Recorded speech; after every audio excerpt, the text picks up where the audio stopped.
This is a workstation abandoned 10 years ago, which was the main source of income for around 5 families.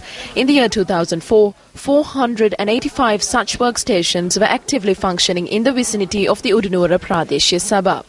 Production of brassware in these workstations is native to Sri Lanka. The brass industry, which boasts a long history, depends mainly on scrap metal, which is distributed at national level as its main raw material. In the year 1999, a kilogram of scrap metal was sold at a local market price of 350 rupees. However, in the same year, following Sri Lanka's admittance to the SAFTA trade agreement, not only did the price of scrap metal increase, but a growing scarcity of scrap metal also came into being. In a month, around 5,000 tons of scrap metal has been illegally sent to Colombo. We can't even obtain a ton of scrap metal for a month. There is no availability of brass. These have been packed and exported to India. A program to distribute scrap metal discarded from state industries was introduced by the Industrial Development Board based on a quota. Thereby, a service centre affiliated with the Industrial Development Board was established to facilitate the distribution. However, what is being distributed through these centres is sand used in sand mould casting, which helps in the process of metal casting by using the sand as the mould.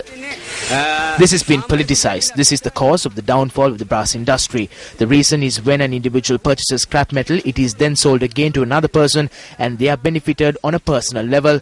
And brass factory workers are left destitute. There must be a proper methodology adopted by those responsible for distributing brass in the industry.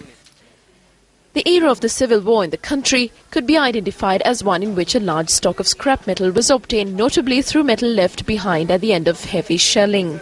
What we learned is that a large stock of artillery shells were left behind at the end of the civil war, and this was stored away in state-owned storages, and there was no proper method of distribution implemented, and then we came to know that these were later exported under the directive of political representatives at the time. As of today, the number of brass workshops has dwindled to 37, and craftsmen working at them are hired seasonally. Should an immediate attention be paid to the scarcity of raw material supplied to these workshops before thousands end up with no livelihood?